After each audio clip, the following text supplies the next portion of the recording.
टूनी अपनी माँ खुशबू की इकलौती बेटी थी। टूनी अपनी माँ से बहुत प्यार करती थी और वह अपनी माँ के बगैर एक पल भी नहीं रह सकती। रात को माँ के गले लगकर सोना उसे बहुत पसंद था। माँ, आप नहीं जानती मैं आपसे कितना प्यार करती हूँ। मैं आपसे एक पल भी दूर नहीं रह सकती। मैं भी मेरी बच्ची, तू मेरी जान है। माँ, आप मुझे कभी छोड़कर तो नहीं जाएंगी ना? नहीं मेरी बच्ची, कभी नहीं। मैं तो तेरे साथ हमेशा रहूंगी। पर आज तू ये बातें क्यों कर रही है? माँ, क्योंकि मेरी एक सहेली पूजा कौवन की माँ गुजर गई और अब वह हमेशा रोती रहती है और अपनी माँ को याद करती रहती है। पर मैं कितनी खुश नसीब हूँ ना कि मेरी माँ मेरे पास है। हाँ मेरी बच्ची, माँ के बगैर ये जिंदगी कुछ नहीं है। माँ से ही ये दुनिया रंगीन है। माँ, आप मुझसे प्रॉमिस करो, आप मुझे छोड़कर कभी नहीं जाओगी। बेटा, मैं कहाँ जा रही हूँ? नहीं माँ, आप प्रॉमिस करो। ठीक है मेरी बच्ची, मैं तुझसे प्रॉमिस करती हूँ, मैं तुझे छोड़कर कभी नहीं जाऊंगी। ऐसे ही ये एक दूसरे से बात करते हुए दोनों माँ बेटी सो जाती हैं। ऐसे ही कुछ दिन बीत जाते हैं। एक दिन टूनी की माँ के पेट में अचानक से बहुत तेज दर्द शुरू हो जाता है और उल्टियाँ भी करने लगती है। दिनेश उसे डॉक्टर के पास ले जाता है। डॉक्टर टूनी के कुछ टेस्ट करता है और कहता है, देखिए दिनेश जी, मैं आपसे झूठ नहीं बोलना चाहता, पर आपकी पत्नी अब कुछ दिनों की मेहमान है। दिनेश को यह सुनकर जोर का धक्का लगता है। जी हाँ दिनेश जी, आपकी पत्नी को ब्लड कैंसर हुआ है और वो अब लास्ट स्टेज पर है। अब आपको उनका बहुत ख्याल रखना होगा और याद रहे, उनको किसी प्रकार का तनाव नहीं होना चाहिए। डॉक्टर की ये बात खुशबू सुन लेती है, जबकि दिनेश की तो मानो दुनिया ही उजड़ गई थी। एकदम से उसका हंसता खेलता परिवार उजड़ने वाला था। देखिए जी, आप टूनी को इसके बारे में कुछ नहीं बताना और मैं आपसे कुछ नहीं मांगती। क्या आप मुझे ये देंगे ना? खुशबू, मैंने कभी तुम्हें कुछ देने से मना किया है जो अब करूँगा? बोलो। जी, आप मेरे जाने के बाद दूसरी शादी कर लीजिएगा। टूनी को एक माँ की बहुत ज़रूरत है और अभी वह इतनी समझदार भी नहीं। वादा कीजिए कि आप दूसरी शादी कर लेंगे।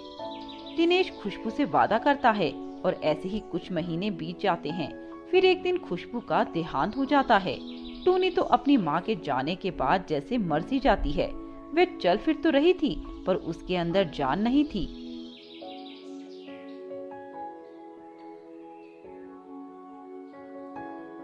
उसकी यह हालत उसके पिता से देखी नहीं गई और उसने खुशबू से किया वादा पूरा किया और चमेली नाम की कौवन से शादी कर ली। चमेली बहुत ही लालची और मतलबी कौवन थी। उसने दिनेश से शादी आराम और पैसे के लालच में आकर की थी।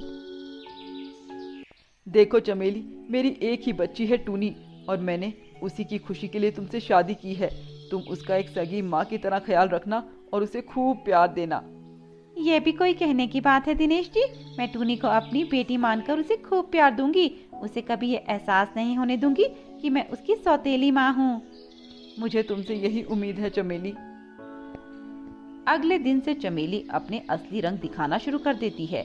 जब दिनेश काम पर जाता है, मनुष चल उठ, मेरे पैर दबा। टूनी बेचारी उसके पैर दबाती है। तभी चमेली उसे लात मार के कहती है, हट परे और जा मेरे लिए चाय बना कर ला, चल उठ।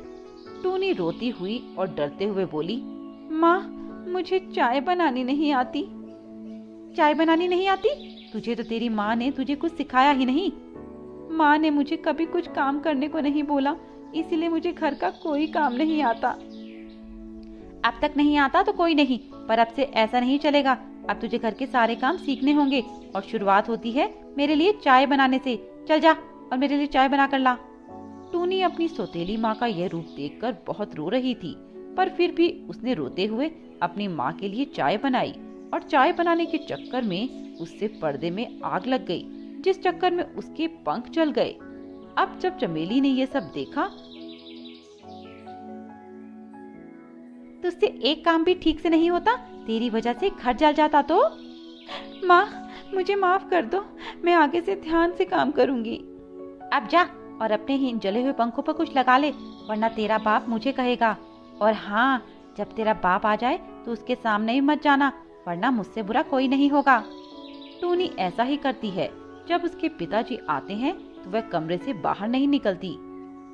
अरे चमेली, टूनी दरवाजा क्यों नहीं खोल रही? अरे वो दिन भर खूब मस्ती करती रही ना, इसलिए थक कर सो गई है। अब आप तो जानते हैं ना बच्चे कितने शरारती होते हैं। अगले दिन जब दिनेश काम पर जाता है तब टूनी दरवाजा खोलती है और अपने स्कूल जाने लगती है, पर चमेली उसका बैग छीन लेती है और उसके हाथों में झाड़ू थमा देती है। ए महारानी, कहाँ जा रही है? घर का काम कौन करेगा, तेरा बाप? माँ, मैं तो स्कूल जा रही हूँ। अब तू स्कूल को नहीं जाएगी, घर का काम ही करेगी। वैसे भी पढ़ लिख कर तूने कलेक्टर थोड़ी बनना है, करना तो घर का काम ही है। पर माँ, मुझे पढ़ने का बहुत शौक है। अपने शौक को गोली मार और चुपचाप काम कर, वरना तू मेरा गुस्सा जानती है। अगर मुझे एक बार गुस्सा आ गया ना तो तुझे तेरा बाप मुझसे नहीं बचा सकता। चल काम कर। टूनी जब पोछा लगा रही थी तब उसकी माँ की तस्वीर उससे गलती से गिर जाती है और टूनी रोने लगती है। माँ, आप मुझे छोड़कर क्यों गई? आपको पता है ये माँ मुझे आप जैसा प्यार नहीं करती और खूब मारती है। ये देखो, मेरे पंख भी कल जल गए। माँ, तुमने तो मुझसे प्रॉमिस किया था ना कि तुम मुझे छोड़कर कहीं नहीं जाओगी, फिर आप मुझे छोड़कर क्यों चली गई? लौट आओ ना माँ। टूनी के आंसू उसकी माँ की तस्वीर पर गिरते हैं, जिस कारण उसी समय टूनी की माँ खुशबू की आत्मा वहाँ आ जाती है और वह टूनी को चुप करवाती है। चुप हो जा मेरी बच्ची, देख तेरी माँ आ गई और अब मैं सब सही कर दूंगी। इसके बाद वह अपनी बेटी के आंसू पोंछती है और उस चमेली को उल्टा लटका देती है। क्यों रे, मेरे पति तुझसे इसलिए शादी करके तुझे लाए थे कि तू बेटी को मेरी तड़पाए, उसे मारे? मैं छोड़ूंगी नहीं तुझे। तेरी हिम्मत कैसे हुई मेरी फूल सी बच्ची को झाड़ू से मारने की? मैंने आज तक अपनी बच्ची को जरा सी खरोच तक नहीं आने दी और तूने उसे झाड़ू से पीटा। इसके बाद खुशबू उसे खूब मारती है।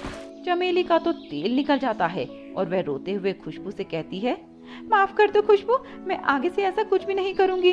टूनी बिटिया का खुद से भी ज्यादा ख्याल रखूंगी। यही सही रहेगा, क्योंकि अगर मेरी बेटी की आंख में जरा सा भी आंसू आया तो मैं तुझे छोड़ूंगी नहीं। धरती पर कोई ऐसी जगह नहीं होगी जहां मैं तुझे ले जाकर न फेंकूं। इसके बाद चमेली अपनी गलती मानकर टूनी का आगे से बहुत ख्याल रखती है। उसे बिल्कुल एक सगी माँ की तरह प्यार करती है, जिससे टूनी भी अब बहुत खुश रहती थी।